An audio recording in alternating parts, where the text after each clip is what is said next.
when I think of the journey, it was in Long Island with the hassles. Then I went out on my own, went to LA, made the record, played in clubs in Manhattan, in Greenwich Village, and started to get a band. In the meantime, we did start playing in places other than New York City. Jersey. New Jersey was like another country. Wow, we're gonna play in New Jersey. We're on tour. We're playing New Jersey. Upstate New York, playing these little colleges. Colleges was a big thing.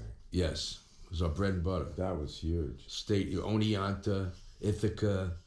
Just go up and down the throughways, and we'd hit all these colleges in Pennsylvania or New York.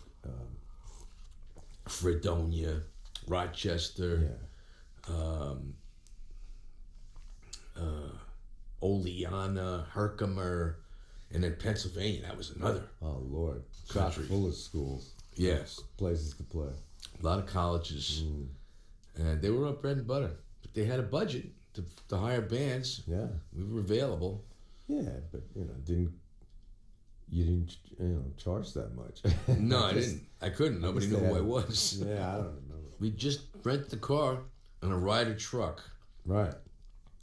And you drive from New York to wherever we're going. Mm-hmm.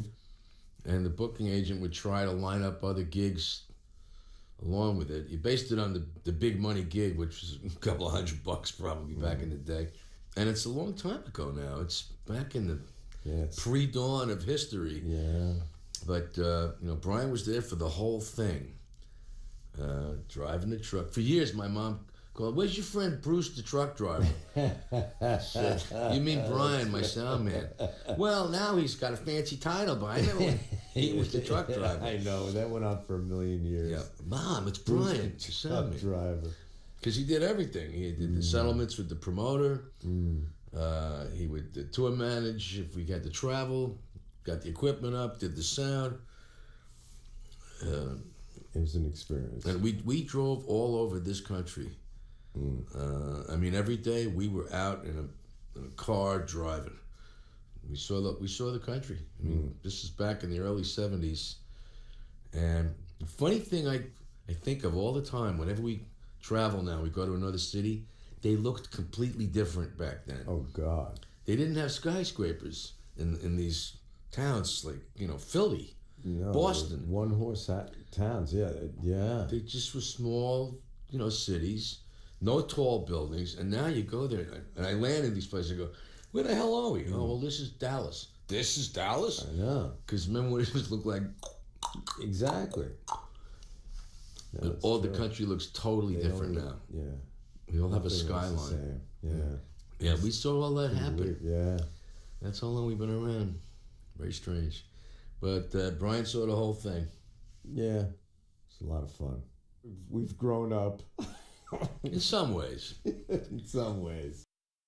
I loved being in a band when I was a teenager. I started playing with the band when I was 14. Started gigging right after that. Playing at Sweet 16s, parties, weddings, bar mitzvahs, church dances, high school proms, you name it. I did a lot of playing. And when we had a chance to record stuff, that was very, very thrilling. I kept thinking, oh, this is going to be like the Beatles. We would even dress up in suits to go to the recording studio and make a record. We'd all get dressed up, and maybe somebody will be there and they'll take our picture and it'll be like the Beatles. And that never happened. Usually your first attempts at recording are pretty clunky and amateurish. But you got to start somewhere. When I played my first show with my first band, which was the Echoes, in 1965, I believe this was, we played at a church, Holy Family Church. It's a Catholic church in the neighborhood. And it was my first time on stage with the band playing rock and roll. And I was having a great time.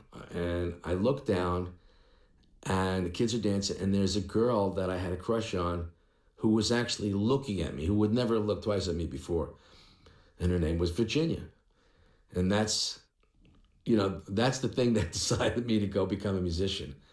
Because at the end of that gig, the priest came over and gave us each like $15, which in those days was like $1,500.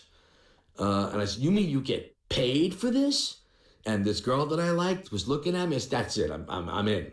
I closed the back door, got closed and locked, and I was in. I was in for life. Of it, because they used to have record stores. There was a bus station, I remember, in Hempstead, where you could go buy 45s, 45 records, and not buy 45 records. I mean, buy records that were 45s, and you turn over the B side because you're trying to find songs that people didn't know. Right. That's how we found songs. Yeah. We flipped the records. Yeah, I got my my singles at Corvettes. EJ Corvettes. Oh, wow. Yeah. They still around? No. No. And no, they're long gone. No. Yeah. But we did like Gladys Knight and the Pips, Giving Up. Mm-hmm. Giving Up was great. And John Small played that. He played the ceiling. He played the sticks on the ceiling. Yeah. Which was kind of cool. Yeah. Otis Redding, Wilson Pickett, all soul music and rhythm and blues stuff. We'd rearrange it. Some bands, like the Vanilla Fudge, would take it to an extreme. Actually, they were copying the Vagrants.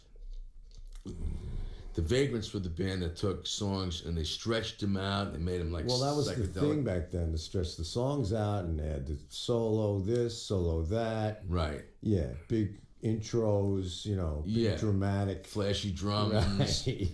Right. This predates the Vanilla Fudge. It was the Vagrants. Yeah. They were the big band on Long Island. The guitar player in the Vagrants was Leslie West, right, who people probably know from Mountain. Who was a good guitar player.